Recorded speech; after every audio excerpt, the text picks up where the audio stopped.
2021, 21 especialistas convidados pelo Fórum de Desenvolvimento da Alerj para falar sobre desafios e perspectivas. Hoje eu estou com o professor Adacto Ottoni, da UERJ, e ele vai conversar um pouco com a gente sobre o que a gente tem que olhar nessa área dos recursos hídricos e do saneamento.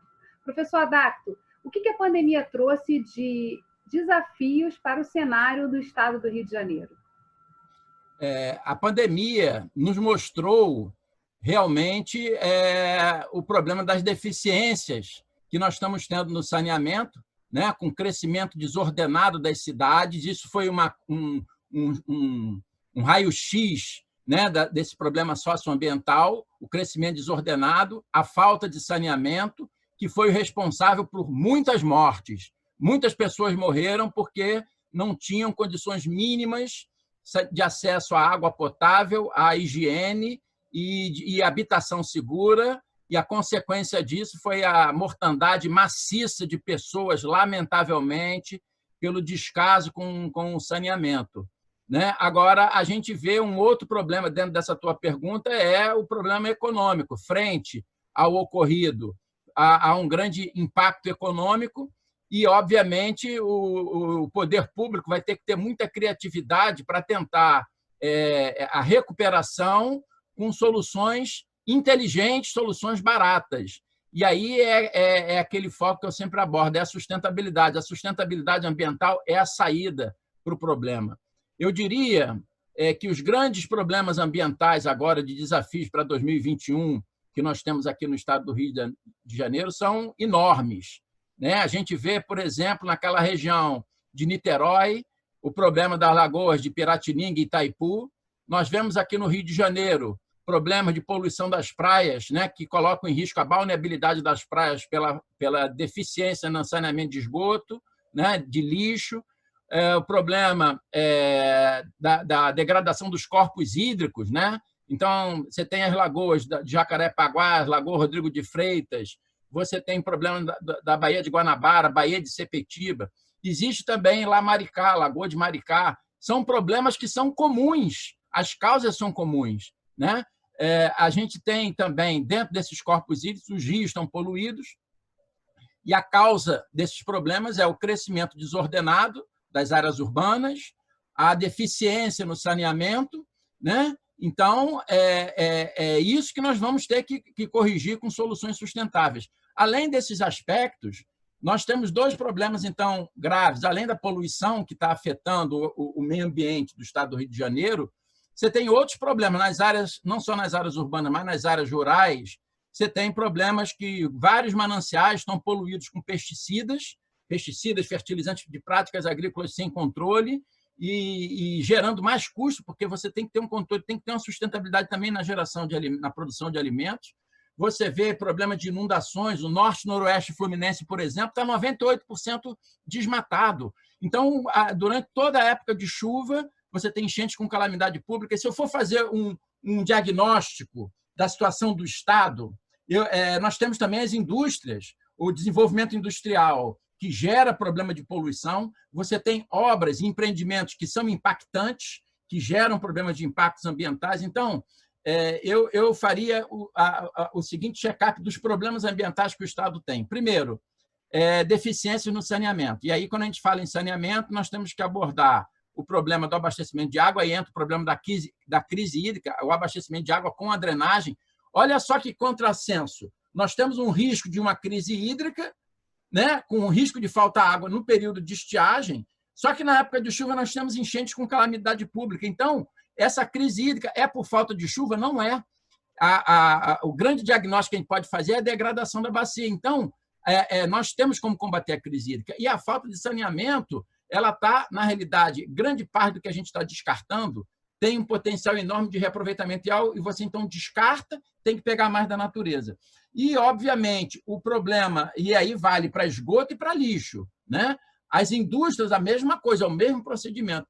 E o problema das inundações é o desmatamento e a impermeabilização do solo. Então, um dos problemas graves que existem é exatamente problemas no licenciamento, problemas na fiscalização, problemas no controle e isso está cada vez, vários empreendimentos licenciados, eles estão impactando. Então, esses fatores como um todo, dentro de uma política sustentável, tem que ordenar esses problemas e buscar soluções que não é o Estado que vai fazer, é quem polui, quem degrada é que tem que fazer. Você está precisando de gestão. Sobre essa perspectiva da gestão, a gente sabe que o Rio de Janeiro ele vive esse quadro, como o senhor mesmo descreveu, de insegurança hídrica. E a gente tem todo o sistema quase concentrado ali no Guandu, né? E a gente sabe o quanto é ruim a qualidade da água que chega ao sistema, quer dizer, quase um tratamento de uma água que já chega quase imprestável. Na sua opinião, como solucionar isso? A gente competir com esse super sistema é possível, pensando soluções menores, de baixo custo, sociais também, com muita parceria também com a tecnologia social que hoje já existe nessa área, por exemplo, de água de saneamento. Poderia ser um caminho a gente pensar em mais soluções menores, espalhadas, para que a gente possa ter uma água de melhor qualidade e, inclusive, também solucionar esse problema da falta de água, ou da água não chegar a toda a população fluminense? Olha só, essa pergunta é uma pergunta interessante, mas tem que ser analisada de forma bem clara. Primeiro, antes de a gente pensar em buscar outros mananciais, né, para você conseguir substituir o Guandu, vai ser muito difícil arrumar um outro manancial que tenha 45 metros cúbicos por segundo de vazão, que é o que a estação de tratamento do Guandu faz.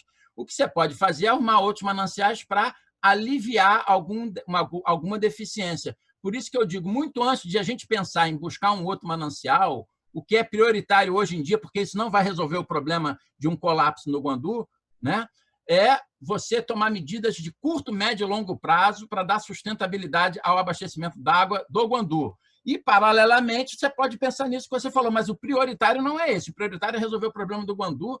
E eu exemplifico bem claramente o que aconteceu em Nova York, que houve uma decisão política da prefeitura, ao invés de investir numa grande estação de tratamento de água para despoluir o Rio, gastando 10 bilhões de dólares, ele se investiu no projeto Produtoras de Água para recuperar o manancial. E aí melhorou a qualidade, não precisou construir a estação, gastando 7 vezes menos, porque são intervenções baratas. Então, eu vejo as medidas importantes que são válidas para qualquer manancial, tá, do Estado, mas especificamente aqui no caso do Guandu, você tem que investir, né, com políticas públicas para fazer o saneamento da bacia, e aí você tem que buscar políticas de curto prazo. É interceptar os valões de esgoto que chegam no Rio, porque você querer fazer o ideal, que é botar rede coletora em toda a cidade, é uma coisa caríssima e demorada, que tem que ser feita.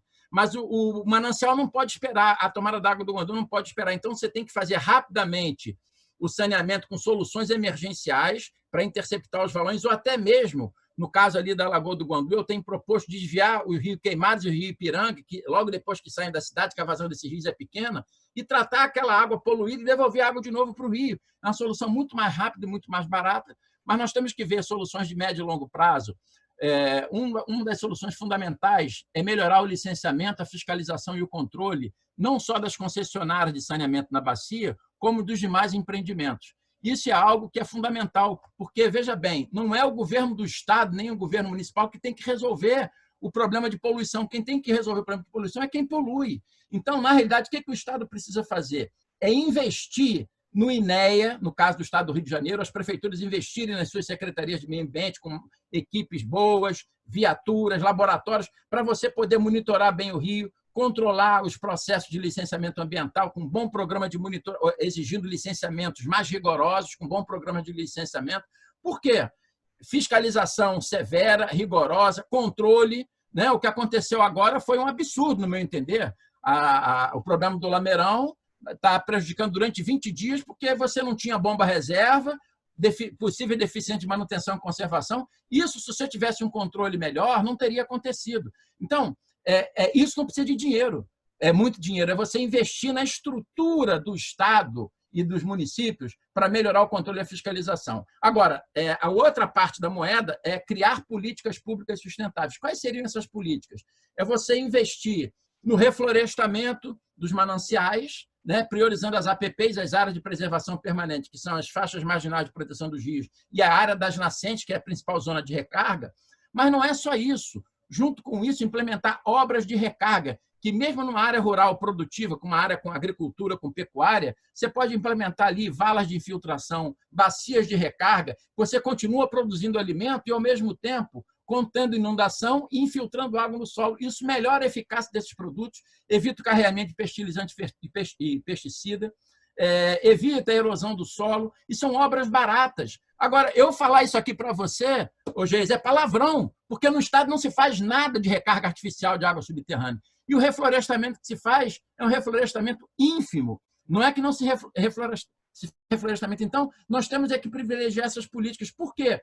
O retorno é na melhoria de qualidade de água dos rios. Acoplado a isso, nós temos que ter um saneamento sustentável. Temos que parar de jogar o nosso lixo em aterro sanitário e o nosso esgoto, tratar de jogar esgoto no rio e o lodo do esgoto jogar em aterro sanitário. O esgoto e o lixo urbanos, nós podemos aproveitar quase 100% se você tiver uma política bem feita de uma coleta, de um separador absoluto para o esgoto, uma coleta seletiva para o lixo. Isso vai gerar renda, vai reduzir o dano ambiental da exploração de recursos naturais, vai reduzir a poluição ambiental e vai gerar muito emprego, não só estimulando os catadores, mas estimulando o mercado secundário da reciclagem, gerando fertilizantes para baratear o reflorestamento. Veja bem, é política pública. Você precisa de quê? Vontade política. É muito mais barato isso do que você depois reverter os prejuízos de um colapso no abastecimento de água ou uma grande inundação matando muita gente e gerando muitos prejuízos. E que são problemas recorrentes no estado do Rio. Falando sobre essa questão da agenda, o que precisa estar na agenda em 2021? O senhor já falou de muitos pontos aqui e falou principalmente da união, né, dessa temática da sustentabilidade com a temática econômica, mostrando que há solução economicamente viável para que a gente avance nessas agendas sem sempre o custo e a conta ser paga pelo Estado, que a gente sabe que passa por problemas financeiros muito sérios. Então, assim, qual seria a agenda, se a gente tivesse que listar aqui rapidamente para os nossos ouvintes, quem está assistindo a gente aqui nas redes sociais, qual seria a agenda para 2021, olhando para essa questão do saneamento e das soluções, que são soluções que estão aí prontas para serem pegas na prateleira e aplicadas no Estado? Exatamente, é isso que você falou, Geisa. Primeiro, por conta da Covid-19, nós estamos num baque financeiro muito grande e econômico também. Então, a solução sustentável é essa aí, porque aquela solução que protege a natureza é uma solução economicamente viável, mais barata e socialmente desejável. Ela gera emprego, melhora a vida das pessoas, garante mais saúde. Então, como que nós podemos garantir isso para o nosso Estado nas diferentes regiões? Primeiro, buscando uma melhoria, uma melhor eficiência no licenciamento, na fiscalização e no controle dos empreendimentos que são licenciados. Isso é muito mais barato do que corrigir um desastre ambiental.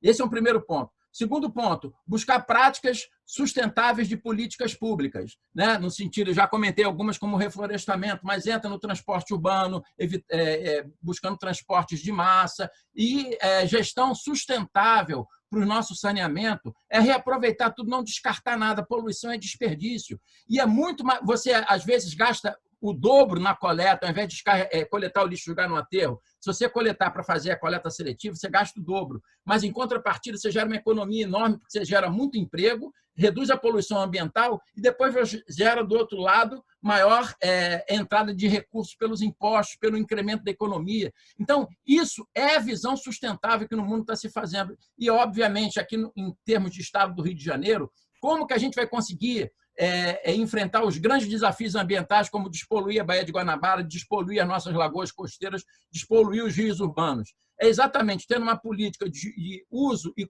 ordenado do solo, né, para controlar o uso, fazendo o saneamento, mesmo nas ocupações irregulares, corrigindo essa favelização com políticas sustentáveis, que não dá tempo de a gente falar aqui, mas é possível você garantir uma coleta de tempo seco dos valões de esgoto que entram nos rios, fazer uma coleta seletiva e reciclagem nas comunidades, tirar as comunidades das áreas de risco, são áreas de APP, substituir por floresta. Tem políticas já montadas e construir habitações dignas, de baixo custo, e aí, junto com a intervenção do saneamento, onde você vai priorizar as soluções sustentáveis, reaproveitando lixo, reaproveitando esgoto, no caso do abastecimento de água e da drenagem, investir na recuperação da bacia. Quando a bacia está recuperada, hoje em dia fala-se muito em cidades, em bacias de esponja, você reduzir o escoamento superficial e infiltrar mais a água, você ao mesmo tempo reduz as enchentes E, ao reter a água na bacia, você regulariza o regime do rio e garante mais água no período de estiagem. Então, é isso que nós estamos precisando. E, obviamente, na medida em que você vincula e gera melhoria social